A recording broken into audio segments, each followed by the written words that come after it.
BA द्वितीय वर्ष के द्वितीय प्रश्न पत्र भारतीय राज्य व्यवस्था के अंतर्गत आज मैं आपको राज्य नीति के निदेशक तत्वों के बारे में विस्तार से चर्चा करूंगी।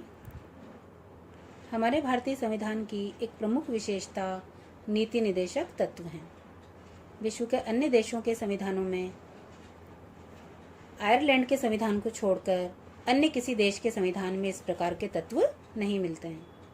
भारतीय संविधान निर्माताओं ने संविधान में केवल राज्य के संगठन की व्यवस्था और अधिकार पत्र का ही वर्णन नहीं किया है, वरन यह भी निश्चित किया है कि भारत राज्य को आगे बढ़ाने का प्रयास किया जाए। संविधान निर्माताओं का लक्ष्य भारत में लोक कल्याणकारी राज्य की स्थापना करना था और इसीलिए उन्होंने नीति निदेशक तत्वों में ऐसी बातों का समावेश किया जिन्हें कार्य रूप में परिणत किए जाने पर एक लोक कल्याणकारी राज्य की स्थापना संभव हो सकती हो। अब हम चर्चा करेंगे कि नीति निदेशक तत्वों का अर्थ और परिभाषाएं क्या हैं। नीति निदेशक तत्व हमारे राज्य के समक्ष कुछ आदर्श उपस्थित करते हैं जिनके द्वारा देश के नागरिकों का सामाजिक, आर्थिक और नैतिक उत्थान हो सकता है।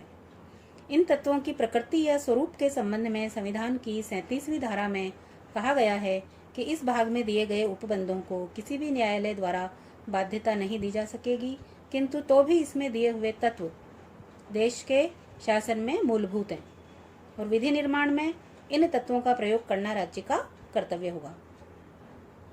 इस धारा से स्पष्ट होता है कि निदेशक तत्वों को मूल अधिकारों के समान वैधानिक शक्ति प्रदान नहीं की गई है, अर्थात निदेशक तत्वों की क्रियान्विति के लिए न्यायालय के द्वारा किसी भी प्रकार के आदेश जारी नहीं किए जा सकते हैं। निदेशक तत्वों की प्रकृति को स्पष्ट करते हुए जीएन जोशी ने लिखा है कि इन निदेशक तत्वों का विधान मंडलों को कानून बनाते समय और कार्यपालिका को इन कानूनों को लागू करते समय ध्यान रखना चाहिए। ये उस नीति की ओर संकेत हैं जिसका अनुसरण संघ और राज्यों को करना चाहिए। अब नीति निदेशक तत्वों के स्वरूप या प्रकृति के बारे में हम आते हैं तो इसमें मुख्यतया 3 बातें देखने को मिलती हैं। पहली, इन तत्वों को न्यायालय द्वारा लागू नहीं किया जा सकता। दूसरा, निदेशक तत्व देश के शासन में मूलभूत स्थान रखते हैं। तीसरा, कानून बनाते समय इन तत्वों का प्रयोग करना राज्य का कर्तव्य होगा। अब हम चर्चा करते हैं कि मूल अधिकार और नीति निदेशक तत्वों में क्या प्रमुख अंतर या भेद बताए जा सकते हैं। मूल अधिकार और नीति निदेशक तत्व यद्यपि दोनों का लक्ष्य भारत की प्रगति और भारतीय नागरिकों का विकास है और इस दृष्टि से मूल अधिकार यदि साध्य हैं तो निदेशक तत्व साधन, लेकिन परस्पर घनिष्ठ रूप में संबंधित होते हुए भी इन दोनों में निम्नलिखित महत्वपूर्ण अंतर पाए जाते हैं। पहला, मूल अधिकार न्याय योग्य हैं लेकिन निदेशक तत्व न्याय योग्य नहीं हैं। मूल अधिकार और नीति निदेशक तत्वों में सबसे प्रमुख अंतर यही है कि मूल अधिकार न्याय योग्य हैं लेकिन निदेशक तत्व नहीं। यदि कोई कानून किसी मूल अधिकार का उल्लंघन करता है तो क्योंकि अनुच्छेद 32 ने सर्वोच्च न्यायालय तथा उच्च न्यायालय को अधिकार दिया है कि मूल अधिकारों को कार्यान्वित करने के लिए उचित कार्यवाही करें, अतः ये न्यायालय मूल अधिकारों का उल्लंघन करने वाले कानूनों को अवैध भी घोषित कर सकते हैं। लेकिन यदि कोई कानून निदेशक सिद्धांतों के प्रतिकूल होता है तो उसे अवैध नहीं ठहराया जा सकता। दूसरा प्रमुख अंतर है, मूल अधिकार निषेधात्मक है जबकि निदेशक तत्व सकारात्मक। मूल अधिकार राज्य के लिए कतिपय निषेधाज्ञाएं हैं जिनके द्वारा राज्य को कुछ काम नहीं करने का आदेश दिया गया है।